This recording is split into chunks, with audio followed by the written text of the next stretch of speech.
Hi friends, welcome to my channel. ఈరోజు recipe అండి, easy tasty snacks recipe అండి.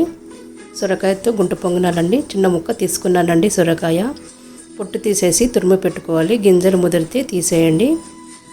పిండి నానబెట్టే పని లేకుండా అప్పటికప్పుడు వెంటనే చేసుకోవచ్చండి. దీనికి కావాల్సిన పదార్థాలండి: ఒక గ్లాసు బియ్యం పిండి తీసుకున్నాను, హాఫ్ గ్లాస్ అటుకులండి.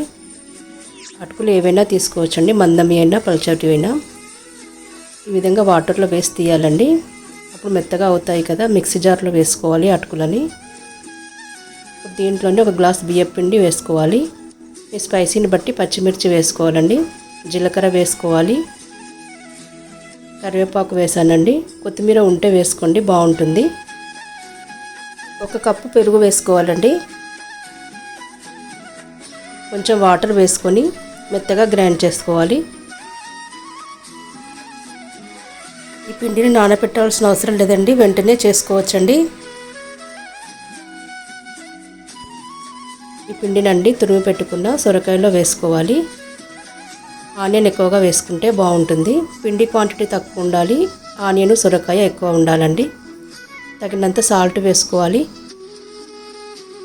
చిటికెడు వంట సోడా వేసుకోవాలండి. పొంగుతాయండి గుంట పొంగనాలు, చాలా బాగుంటాయి. ఈ విధంగా మొత్తం కలిపేసుకున్న తర్వాత గుంట పొంగనాలు వేసుకోవాలండి. వేడిగా కంటే చల్లారిన తర్వాత బాగుంటాయండి. అటుకులు వేసాం కదా, మెత్తగా ఉంటాయి. చల్లారితే బాగుంటాయి. ఇవి లంచ్ బాక్స్లో కానీ స్నాక్స్లో కానీ చాలా బాగుంటాయండి. చూసారు కదా, ఒక 3 మినిట్స్ తర్వాత ఈ విధంగా రివర్స్ చేసుకోవాలి. నా వీడియోస్ అన్నీ చూడండి ఫ్రెండ్స్. నచ్చితే లైక్ చేయండి, షేర్ చేయండి. కొత్తగా చూసేవారు నా ఛానల్ని సబ్స్క్రైబ్ చేసుకోండి ఫ్రెండ్స్. ఇప్పుడు వీటిని ఒక బౌల్లోకి వేసుకోవాలండి.